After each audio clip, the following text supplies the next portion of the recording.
Ya buat aku sendiri nostalgia karena memang dari dulu suka main volley dari SD, suka ikut kompetisi juga antar pelajar gitu ya. Jadi seneng, dan dari tadi pagi sebelum berangkat rasanya tuh udah mules-mules nggak jelas gitu. Karena kalau dia Darus kan lebih sering main bola, tanding apa ya, aku udah lama banget nggak pernah tanding kayak gini. Jadi adrenalinnya terpacu sekali dan sebenarnya nggak pengen kalah. Gitu. Yang penting usaha dulu ya. Kamu nggak kalah? Enggak, saya kalah. Selalu menang di hati. Waduh.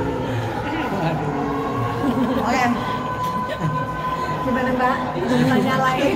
Benar, tapi memang tadi sempat dibilang apakah juga kalian itu punya, walaupun suami istri masih tetap yang tadi banyak kalahnya suami, lebih kombinasinya itu seperti apa sih? Kombinasi. Coba tanya anaknya siapa yang sering ngalah di rumah. Saling lah, saling. Iya, kita lebih banyak saling. Apalagi sekarang lah ya, udah memasuki 18 tahun pernikahan tuh udah kadang mau berantem, mau argumen atau apa tuh udah nggak terlalu yang gimana banget gitu. Mungkin hal kecil suka men-trigger dari sekarang, mungkin aku mungkin ada hal-hal yang nggak sesuai misalnya sama maunya dia atau harusnya kan gitu. Cuma dia udah banyak banget sabarnya, berubah banget jauh dibandingkan dulu gitu kan. Dan kita ya pada saat kita memang harusnya mengalah ya kita mengalah. Dua-duanya sama, tahu lah kapan harus kalah, kapan harus minta maaf, kapan harus kekeh gitu istilahnya. Ada hal-hal yang seperti itu, tapi so far sih udah lebih ya udah lah gitu. Dan mungkin egonya juga udah nggak kayak Iya. Dan itu di benar-benar disadari gitu ya Kak Daris ya. Iya. Karena kita pengennya ya udah happy aja, momen sekecil apapun momennya gitu kan.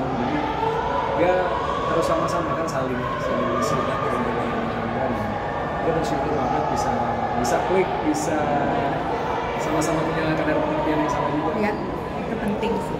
Tadi kan sempat bilang masih ada ego juga kalau kadang-kadang ini gitu. Mbak Dada sendiri saling mengimbangi kalian di rumah tangga itu seperti apa sih? Kan jauh banget dari gosip, jauh banget dari hal-hal yang digosipin dong. Tadi perlu digosipin juga ya. Ada hal-hal prinsip yang menurut aku ya harusnya kayak gini nggak perlu marah deh, ngomongin aja. Bukan cuma buat Darius nggak bisa, ini udah jadinya berulang-ulang. Mungkin aku kan orangnya lebih sworden, lebih kayak nggak fokus gitu ya. Kadang kayak misalnya nanya tuh bisa berkali-kali. Mungkin kalau dia lagi sabar, udah tadi kan udah nanya gitu. Tapi kalau dianya mungkin lagi banyak kerjaan, banyak yang dipikirin, hektik gitu, pasti itu mungkin jadi trigger saat Darius sebel sama aku. Tapi biasanya nggak, sekarang udah nggak pernah berantem lama atau apa gitu. Nggak berantem sebenarnya ya, paling diem, nanti udah baikan lagi. Nggak ada yang mungkin hal yang harus ribut atau apa gitu sih. Lagi anak-anak udah gede, gitu kan kita lama-lama juga ntar tinggal berdua gitu. Ada juga deket banget sama anak perempuan sampai tidur sampai pegangan tangan. Berapa sih romantis sama anak perempuan nih? Kita dari dulu pengennya sama anak-anak itu bisa dekat terus. Semua dulu sambil selalu bisa dekat jadi sahabat mereka, jadi teman mereka, jadi teman curhatnya mereka. Ini aku sama mereka seperti itu. Tapi memang kan fase pertumbuhan anak-anak tuh beda-beda ya, dari balita, terus mereka anak-anak, terus remaja gitu kan. Jadi dia fase tuh dinamikanya juga beda. Kebetulan di pra-remaja Tia Sabrina mungkin dia sedikit menarik diri dan jauh dari aku sempat lumayan panik, terus banyak curhat dan ngobrol sama Dona juga gitu. Terus akhirnya ya pelan-pelan mungkin setahun setengah lah coba untuk deketin, untuk memahami, untuk permisi gitu ya, supaya anaknya kenapa sih kok berubah gitu kan, kok beda sama papanya gitu. Dan tentunya di mungkin 6 bulan terakhir ini dia bisa ngebuka diri lagi sama aku dan bisa dekat lagi. Terus sekarang malah jadi seru banget ngobrol, cerita, dia nggak berhenti cerita. Bahkan sampai di kamar kita nggak turun-turun, besok pagi mesti sekolah kan, sampai aku cek tidur, kamu tidur sini aja gitu. Ya kalau buat aku sendiri juga senang banget lihat Darius, walaupun sesibuk apapun dia, tapi kalau buat anak-anak dia luar biasa. Dan kita juga itu kan salah satu kebahagiaan orang tua adalah di usia berapapun mereka sekarang ini, apalagi mereka masih sendiri kan, belum punya keluarga, masih punya pasangan gitu, masih mencari mama papanya, masih membutuhkan kita, masih mau dekat, masih mau itu kebahagiaan yang luar biasa. Dan ya kita bersyukur kita bisa punya keluarga yang punya bonding yang cukup baik ya antara ya aku sama Darius, kita sama anak-anak, adik kakak mereka gitu. Ya mudah-mudahan bisa. Mbak, 18 tahun. Pada anak 18 LDR tahun. lagi sama anak mungkin seperti apa sih? Maksudnya jauh. Saya udah mau pulang ya kan. Ya kalau LDR dimanapun kita kan pengennya selalu menjadi satu keluarga yang utuh, yang bisa tinggal bareng ya bagi mereka usianya masih anak-anak.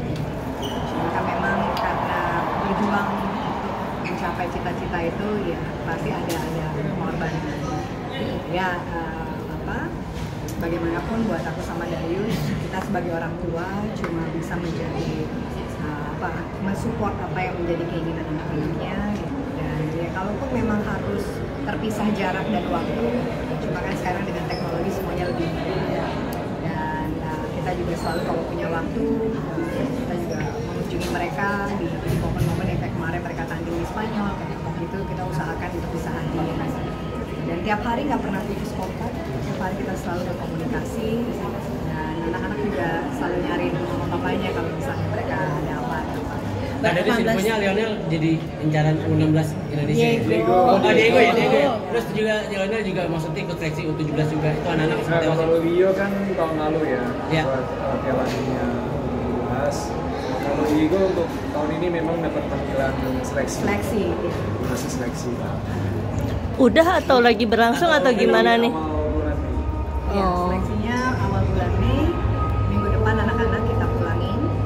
Aklimatisasi dulu di sini, penyesuaian sama cuaca, sama waktu jam tidurnya, karena kan beda ya. Jadi biar mereka punya waktu cukup buat persiapan nanti. Tapi memang mimpi kalian juga masih anak-anak bisa membela Indonesia gitu dalam hal sepak bola. Ya, mimpinya anak-anak juga, mereka eager banget, mereka pengen banget untuk bisa bela timnas. Cuma ya aku selalu sama Nina kasih pemahaman ke mereka bahwa timnas itu pengabdian. Jadi ketika mereka menempa diri mereka cukup keras untuk bisa jadi pemain yang diandalkan di timnya, lalu punya keistimewaan, punya skill yang memang dibutuhin sama timnas, otomatis pasti ada kesempatan untuk menjadi timnas. Jadi bukan sebuah keinginan yang harus terus tanpa kapasitas yang cukup pengen bela gitu ya, harus punya kesadaran tinggi bahwa bela timnas itu nggak main-main. Nah dari sampai ke depannya mungkin anak-anak bakal tetap mereka berkarir di luar atau mungkin bakal menarik di target utamanya adalah sekarang gimana caranya anak-anak masuk ke sistem sepak bola. Pengennya memang bisa. Pengennya memang di sana. Pengennya bisa di sana. Tapi sempat nyari-nyari link untuk bisa anak-anak berkarir di sana nggak sih? Oh iya. Pastilah. Networking itu juga. Mental anak-anak sendiri gimana dengan kalian berdua mempersiapkan dari artinya kan nggak gampang ya tadi masuk ke suatu klub bola gitu. Anak-anak sendiri mentalnya anak-anak. Aku pikir kalau kita bicara mental itu output tertinggi dari semua aspek ya. Artinya bola itu olahraga yang sangat fisikal ya, tapi juga harus punya basic teknik yang cukup baik, punya pemahaman terhadap permainan dan strategi yang cukup baik juga, sehingga bisa melanenin lawan gitu dan bisa lebih baik daripada pemain lawan, dan disitulah akhirnya mentalnya terbentuk. Dan kita kalau bicara mental, tapi kalau nggak punya kemampuan akhirnya down juga kan gitu. Kita nggak bisa ngembangin pemain lawan, artinya ya memang kurang gitu. Terus mau diapain gitu. Nah, kalau yang terbaik ketemu, nah mental yang berbicara nanti siapa yang paling kuat mental. 18 tahun pernikahan itu akhirnya itu ditunjukkan ke anak-anak juga akan pembuktian dengan kalian yang tetap harmonis memberikan itu. Kita nggak pernah nuntut anak-anak untuk membuktikan sesuatu buat kita. Kita selalu bilang sama mereka bahwa apa yang Papa Mama lakuin sekarang adalah untuk membantu kalian, bagian dari tanggung jawab kita untuk membantu kalian mempersiapkan masa depan. Dan itu masa depannya kalian. Apa yang pengen kalian jalanin, bagaimana cara kalian jalaninnya nantinya adalah pilihan kalian sendiri. Kita cuma bisa ngasih nasihat, kita cuma bisa kasih sharing berdasarkan pengalaman dan knowledge yang kita tahu. Pada akhirnya mereka akan hidup di zamannya sendiri dan akan menjalani pilihannya sendiri. Udah? Terima kasih.